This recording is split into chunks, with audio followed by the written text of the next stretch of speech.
أعوذ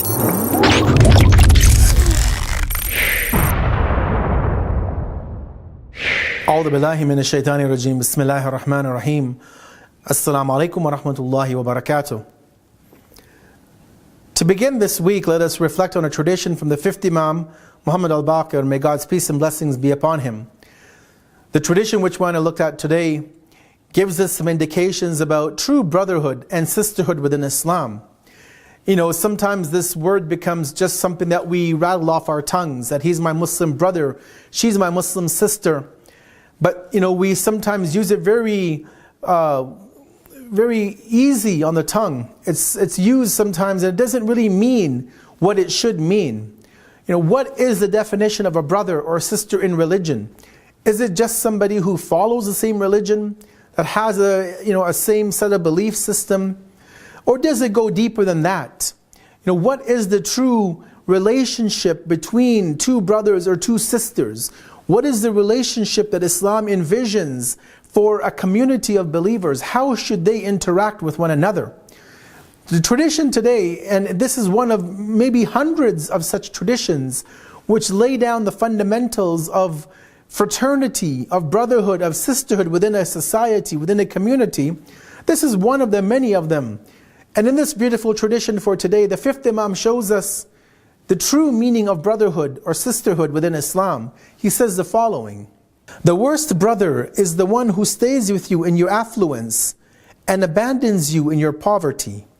The fifth Imam shows us clearly, when he looks at who is not your brother or sister in religion, one who really doesn't care about you, is just using this as words on their tongue, that they're your brother or sister, that that they're in that bond of fraternity. And he says the worst of these individuals is one who, when you're rich, when things are going good, when you have a job, when you have money coming in, that they'll hang around with you. They'll be with you. They'll go out to the movies with you. They'll go out to dinner with you. You guys will go on maybe on a vacation together, or go here and there, even on short trips with one another. But he says the worst of those is that when you're rich, they're with you. But when you're poor, they're nowhere to be seen. And I'm sure many people have experienced this in our day-to-day lives, where when things were going good, where we had a job, that people were wanting to be around us, where we could have friends, you'd go to their home, you could sit and relax and talk and have fun with one another.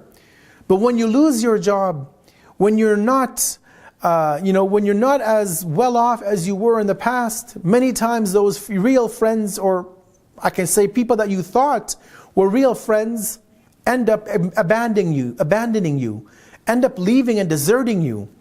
Maybe they're afraid that now that you're jobless, that you'll ask them for some money, and they're too miserly to help. Maybe they're afraid, obviously very tongue-in-cheek I say this, that your poverty would rub off on them, that if you lost your job, that they too would fall into the same predicament that you are in. Many, many reasons why people might do this, but the Imam shows us that this is the worst of people, that when you're rich, when things are going good, when everything is just, running smoothly, that they're with you.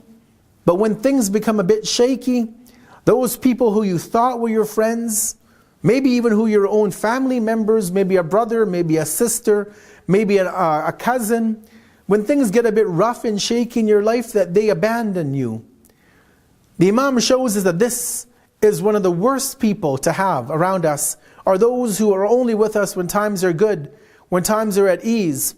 And so obviously we have to realize that we need to choose our friends very carefully, but also at the same time, we can reflect on this hadith in the opposite way, meaning that if we are in that position, if we have friends who have lost their job, who are not in times of ease, that we don't abandon them, that we still have that love for them. And yes, we even open up our hearts and our wallet, if need be, to help them out in difficult situations, just as we would want others to hopefully help us to get us back on our own 2 feet. Wassalamu alaikum wa rahmatullahi wa barakatuh.